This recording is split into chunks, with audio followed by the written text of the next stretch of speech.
I woke up in darkness. My eyelids felt heavy and my head was throbbing. I could feel the cold metal surface as I was lying in the darkness. My wrists ached.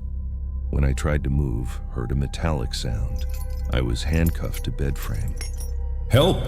I yelled. My voice echoed through empty corridors. No answer.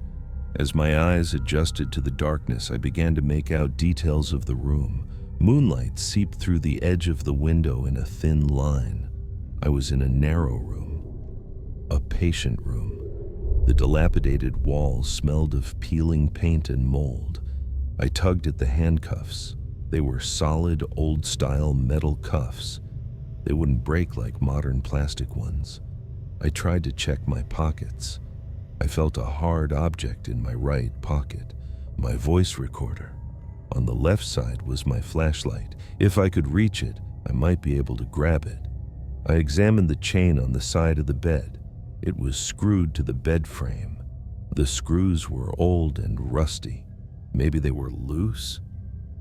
I pulled at the chain again and again, each time a little harder. Finally, I heard a sound of metal fatigue and one of the screws shifted. After 10 minutes of struggle, the screw came out completely. I tried to insert it into the handcuff lock. After several attempts, I heard a click and my left wrist was free. I quickly freed my other wrist as well.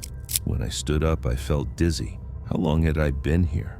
The last thing I remembered was entering the west wing of the hospital and then nothing. I picked up my flashlight and turned it on.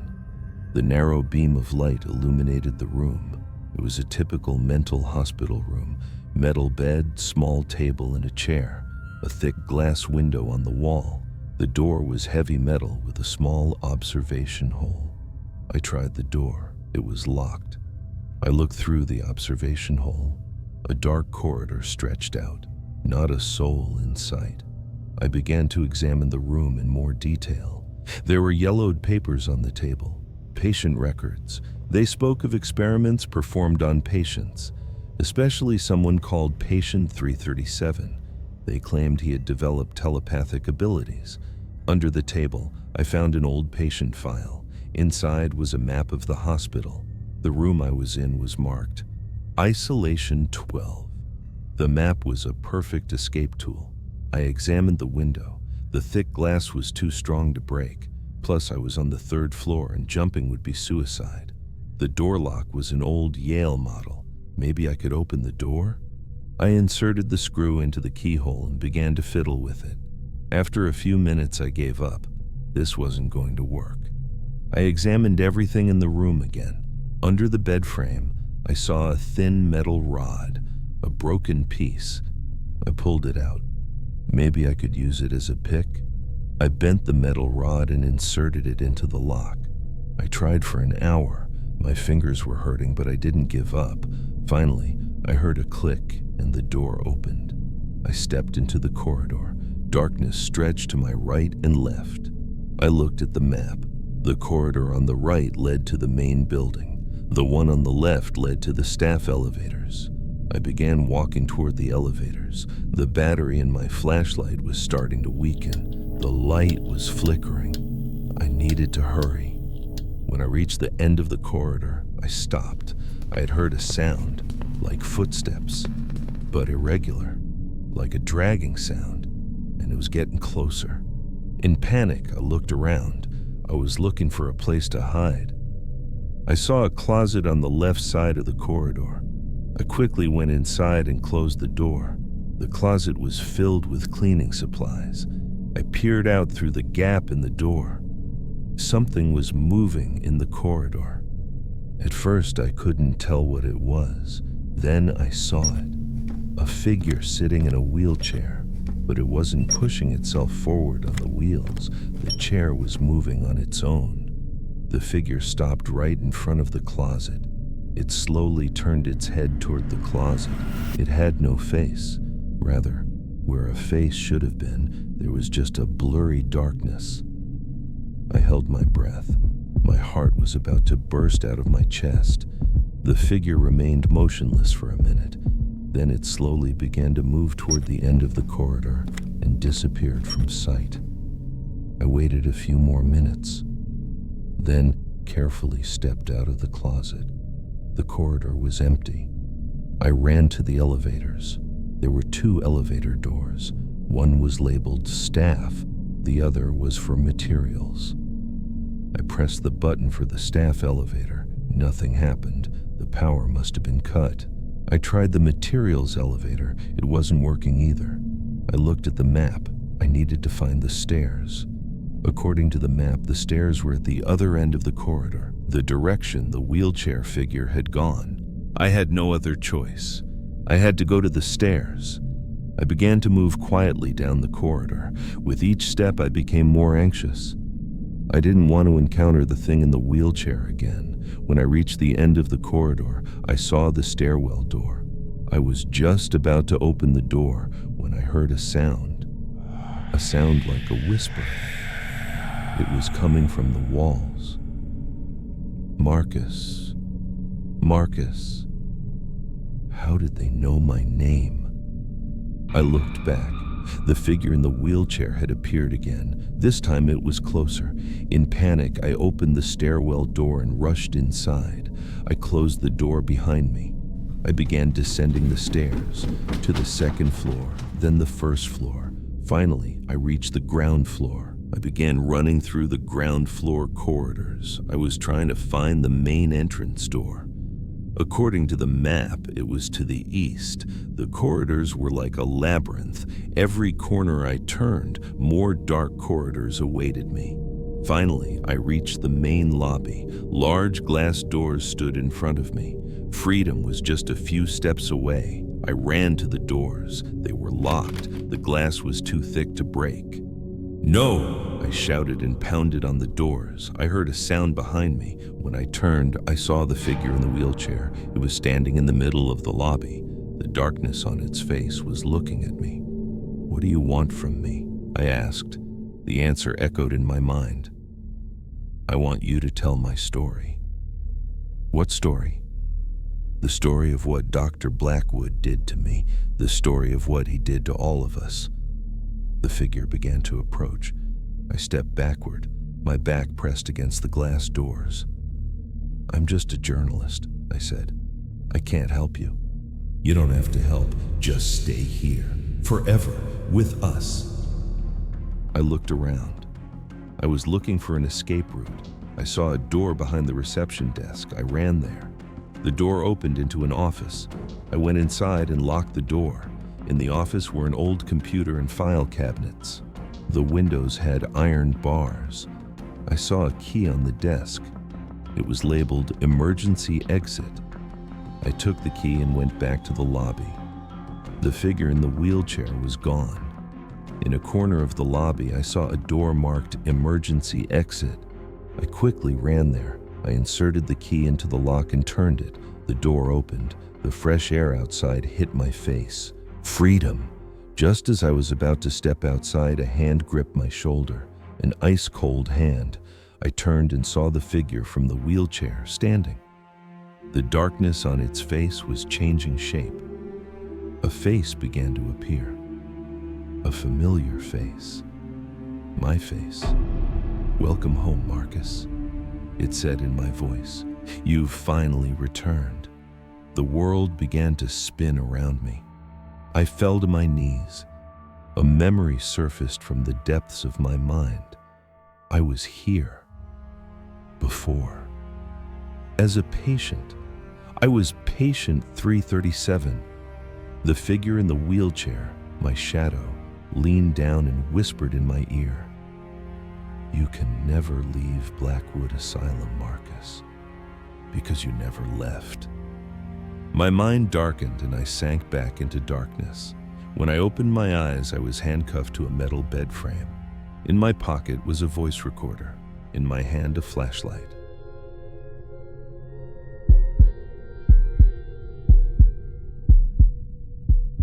"67 floors up, trapped in an elevator with flickering lights and something moving in the darkness between floors. That's how my Thursday night shift turned into a nightmare at Holloway Tower.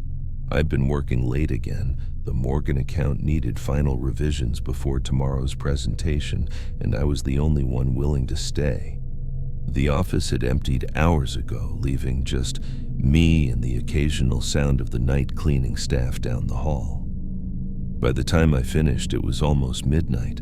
The massive office floor was eerily silent, my footsteps echoing as I packed my laptop and headed for the elevators.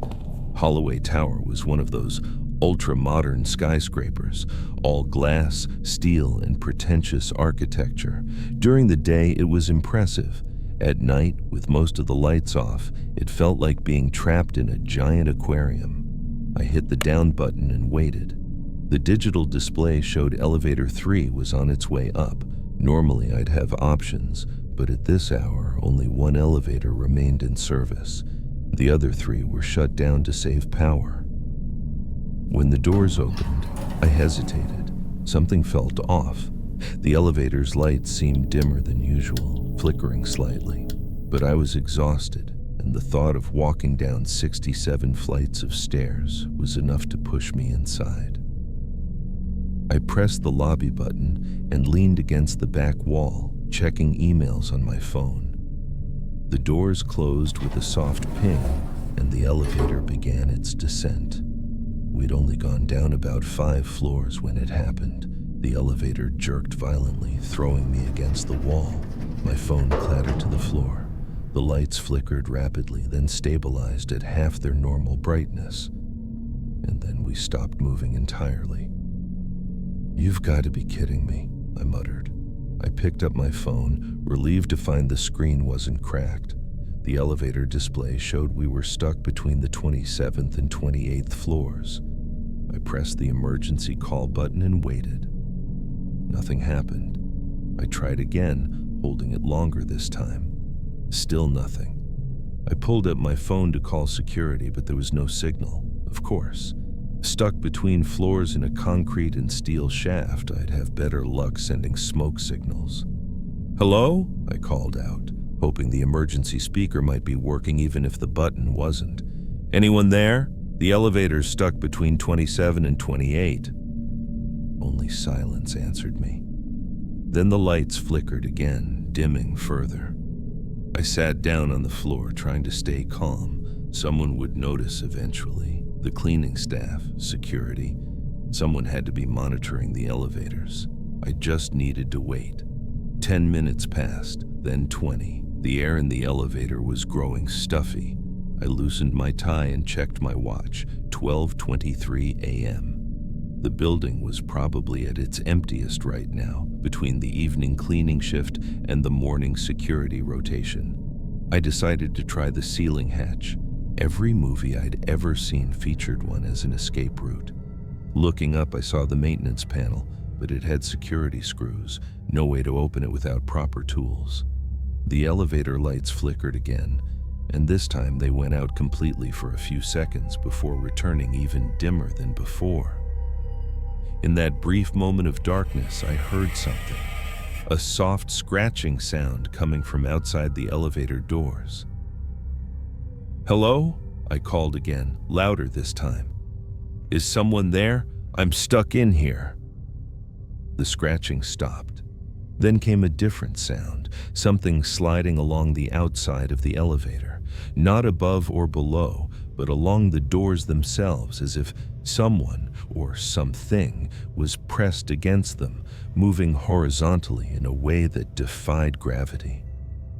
I backed into the corner, suddenly very aware of how trapped I was. "Who's there?" My voice cracked slightly. The lights flickered again, longer this time. In the darkness, the scratching sound intensified. It wasn't the sound of someone trying to help. It was deliberate, methodical, like nails dragging slowly across metal. When the lights returned, I noticed something I hadn't seen before. Near the floor, the elevator doors had a small gap, maybe half an inch where they didn't quite meet. And in that gap, I could swear I saw movement. something dark sliding past, too quickly to identify. My heart was pounding now. I tried the emergency button again, jabbing it repeatedly. "Please," I whispered. "Someone answer." The temperature in the elevator seemed to be dropping. I could see my breath now, forming small clouds in front of my face. That wasn't normal. Even in winter, the building's central heating kept it comfortable. I pulled out my phone again, turning on the flashlight. The battery was at 47%. I needed to conserve it, but I also needed to see what was happening. The scratching sound had moved to the ceiling of the elevator, soft scrapes directly overhead. I shone my light up, but saw nothing unusual. Just as I lowered it, the elevator lights went out again.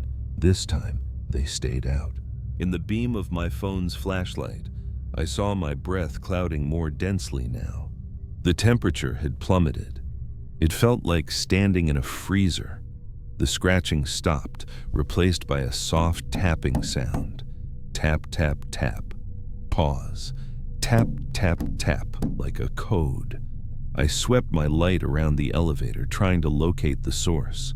When I pointed it at the floor display panel, my blood went cold. The digital numbers were changing, but not in any pattern that made sense. 67, 28, 13, 0, 18, 27. Negative floors. That wasn't possible. The tapping grew louder, more insistent. Tap, tap, tap. No longer soft but hard, like metal on metal. It was coming from all around the elevator now, as if dozens of hands were trying to get in. I backed into the corner again, my light shakily pointed at the doors. The small gap I'd noticed earlier seemed wider now, almost an inch. And through it, I could see something moving. Not the darkness of the elevator shaft, but something darker, shifting and sliding like liquid shadow. The gap widened further as I watched, the doors being pried apart by an unseen force. Cold air rushed in, bringing with it the smell of smoke and something else, something chemical and medicinal. In the thin beam of my flashlight, I saw something push through the widening gap. At first, I thought it was fingers, long, thin, and pale. But as more emerged, I realized they weren't fingers at all.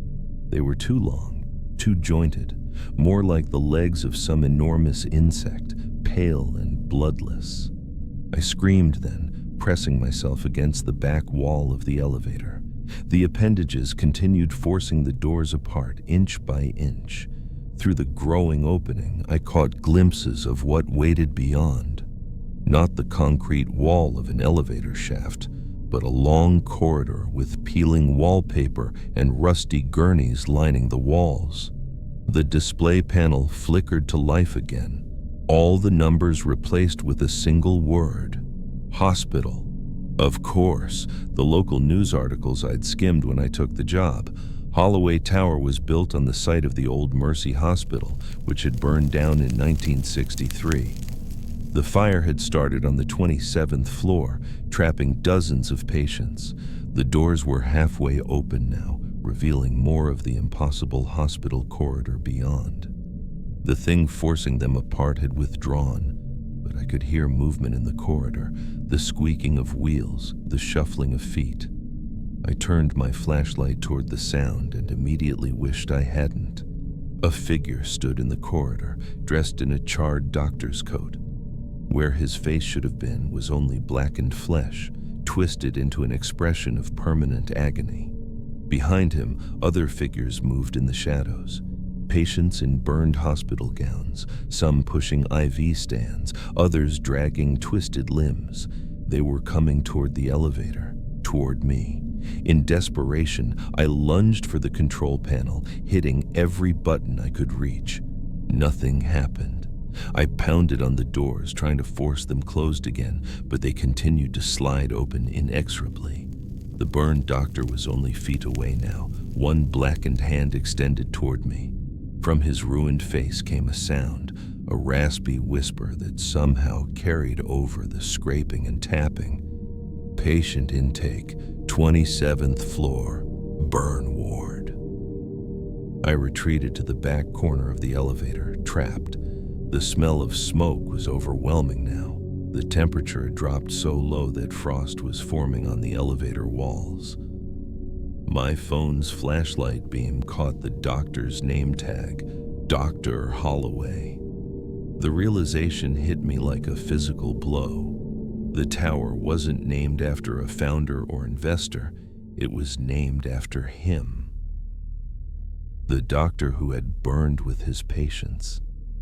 As his charred hand reached for me, the elevator suddenly jerked violently. The lights flickered back on at full brightness. The doors began to close, cutting off my view of the hospital corridor and the burned doctor, who lunged forward with unexpected speed. The doors slammed shut just as his arm thrust through.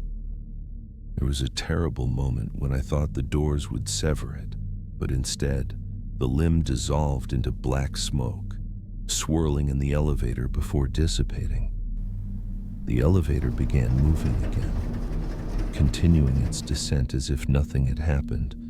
The display showed normal floors now. 26, 25, 24. I remained pressed against the back wall, breathing heavily, my mind struggling to process what I'd seen. By the time the elevator reached the lobby, I had almost convinced myself it had been a hallucination brought on by exhaustion and oxygen deprivation in the stuck elevator. Almost. The doors opened to the deserted lobby. I stumbled out on shaky legs, crossing quickly to the security desk. The night guard looked up in surprise. "Sir, everything all right? You look like you've seen a ghost." "The elevator," I managed to say. "It got stuck. Between 27 and 28. Didn't you get an alert?" He frowned, checking his monitors. "No alerts. And that's odd because..." He paused, looking confused. "Sir, this building only has 66 floors." I stared at him.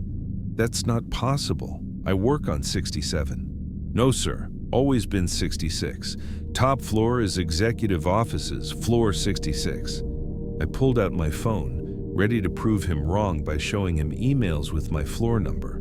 But as I unlocked it, a notification appeared. A calendar reminder I'd never created. Follow-up appointment. Dr. Holloway burn treatment, 27th floor. Tonight, 12:00 a.m. The timestamp showed it had been added to my calendar at exactly 12:27 a.m.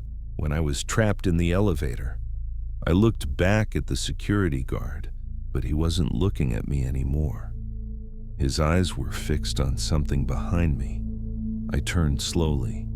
The indicator above elevator 3 showed it was moving again. Going up. The digital display flashed as it passed each floor. 1, 2, 3. "That's weird," the guard said. "That elevator should be shut down for the night." The numbers continued climbing. 24, 25, 26, 27. Then it stopped.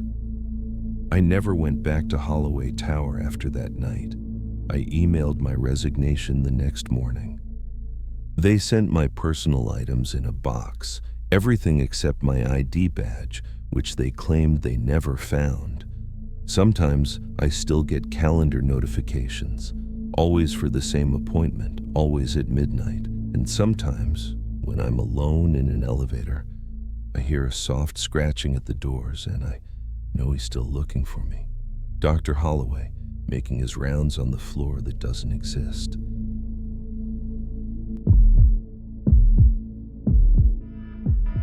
The lab doors sealed automatically when the alarm triggered. Standard containment protocol.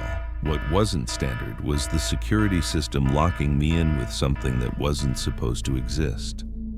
The day had started normally enough. I arrived at the research facility in the morning before most of the other researchers. I liked the quiet of early mornings, Just me and my samples. A routine test had shown unusual activity in sample 37B. The neural tissue was responding to the synthetic protein in ways we hadn't predicted. I needed to verify the results before presenting them to the team. When I removed the sample, I immediately noticed something different. The neural tissue, normally pale gray in color, had developed dark striations throughout. Under the microscope, these striations appeared to be moving, pulsing with a rhythm that reminded me of a heartbeat. "That's not possible," I muttered to myself. I needed to run tests. I carefully extracted a tiny portion of the sample. As I worked, noticed the dark striations seemed to follow my instruments, as if responding to proximity. The first alarm was so subtle I almost missed it. A soft ping from the lab's monitoring system, followed by a flashing notification on the nearby terminal. Anomalous biosignature detected. I looked up, momentarily confused. The monitoring system was designed to detect known pathogens. There shouldn't be any biosignatures the system didn't recognize. I approached the terminal to check the alert details. That's when I heard the second alarm, louder, more urgent. Red lights began flashing overhead. Then came the automated announcement that would change everything. Biohazard containment breach detected, initiating quarantine protocol. The lab doors sealed with a definitive click. On the security panel, the status light switched from green to red. I was locked in. "System override," I commanded, pressing my palm against the scanner. "Authorization, Dr. Elias Carter, clearance level Alpha 4. The panel beeped, but the red light remained. Override denied. Quarantine protocol in effect. I reached for my phone, then remembered. No personal devices allowed in the containment lab. I moved to the wall-mounted communication panel instead. "Security, this is Dr. Carter in Containment Lab B. I'm experiencing what I believe is a false quarantine trigger. Can you run a diagnostic?" Static answered me. I tried again. Nothing. I glanced back at my sample and froze. The dark striations had spread, now covering almost the entire specimen, and they were moving more visibly. No microscope needed to see the pulsing, writhing patterns. I approached cautiously. Scientific curiosity momentarily overriding concern. This was unprecedented behavior. The sample shouldn't be capable of this kind of rapid change. A small portion of the dark material separated from the main sample, sliding across the metal tray. It moved with purpose, like a droplet of mercury, but slower, more deliberate. I stepped back, my heart racing. This wasn't just unusual, it was impossible. The lab's overhead lights flickered, then dimmed to emergency levels. The ventilation system grew quieter, shifting to minimal operation mode, standard procedure during quarantine to prevent potential airborne contaminants from spreading. I needed to contain whatever was happening with the sample. I reached for a sealed specimen jar, but as my hand moved across the table, the separated droplet of dark material changed direction, moving toward my gloved fingertips. I yanked my hand back. The droplet stopped. "What the hell are you?" I whispered. The terminal behind me beeped again. I turned to see a new message flashing. "Unknown biological entity detected. Quarantine protocol upgraded to level 4. Level 4, the highest containment protocol. Even the facility director couldn't override it remotely. I was going to be here a while. Hours passed. I tried all emergency protocols, all override codes. Nothing worked. The communication system remained unresponsive. Outside the lab's small reinforced window, the corridor remained empty. Where was everyone? The sample continued to change. The dark material had completely engulfed the original neural tissue and had grown in mass. Impossible, given that I hadn't introduced any additional nutrients or material. Even more disturbing, it seemed to respond to my movements. When I approached, it expanded toward me. When I retreated, it contracted like it was aware. By the 8-hour mark, hunger and thirst were becoming issues. Containment labs had emergency rations and water for situations like this, but they were meant for short-term quarantines, not extended lockdowns. I checked the environmental controls. Oxygen levels were stable, but the purification system would eventually reach its limits. According to the readout, I had about 60 hours of guaranteed breathable air. Surely someone would come before then. The facility never completely emptied, even overnight. Someone would notice the quarantine alert. They had to. As I paced the lab, considering my options, the lights flickered again. This time they went out completely for several seconds before the emergency lighting kicked in. A dim, reddish glow that cast long shadows across the lab. In that brief moment of darkness, I heard something. A soft, wet sound, like something sliding across the floor. When the emergency lights came on, I saw it. The dark material had escaped its container. A portion of it, about the size of my palm, was on the floor beneath the workstation. As I watched, it moved. Not randomly, but directly toward me. I scrambled onto a nearby counter, pulling my feet up. The dark substance paused, then changed direction, following my movement. It was tracking me. I grabbed a nearby beaker and threw it. The glass shattered near the substance, which recoiled momentarily before resuming its approach. The terminal beeped again. Biological entity exhibiting advanced locomotion and environmental response patterns. Potential sentience detected. Sentience? That was absurd. It was a neural tissue sample combined with synthetic proteins. Complex, yes, but not sentient. Yet as I watched it navigate around obstacles, deliberately moving toward me, I wasn't so sure anymore. I needed to contain it. The lab had an emergency incineration chamber for hazardous materials. If I could get the sample inside, I could destroy it. The incineration chamber was across the lab, maybe 15 feet away. The dark substance was between me and it, still advancing slowly. I looked around for a weapon, something to scoop or push it with.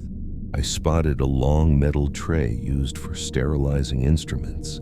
That would have to do. Carefully, I climbed down from the counter on the side opposite the advancing substance.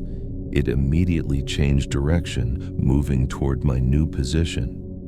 I circled around, keeping a workstation between us, then lunged forward with the metal tray. I managed to scoop up the dark material. It writhed on the tray, seeming to try to flow off the edges, but I moved quickly toward the incineration chamber. Just as I reached it, the lights flickered again. In that moment of disorientation, the substance moved with surprising speed, flowing up the tray toward my gloved hand. I yelped and flung the tray into the chamber, slamming the door shut.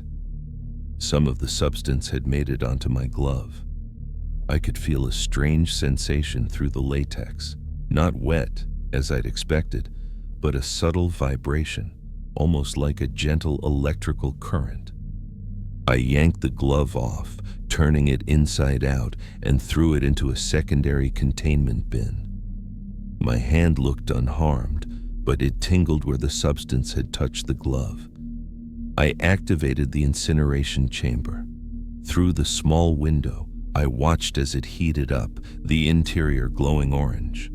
The dark substance on the tray writhed more violently, then seemed to collapse in on itself as the temperature rose.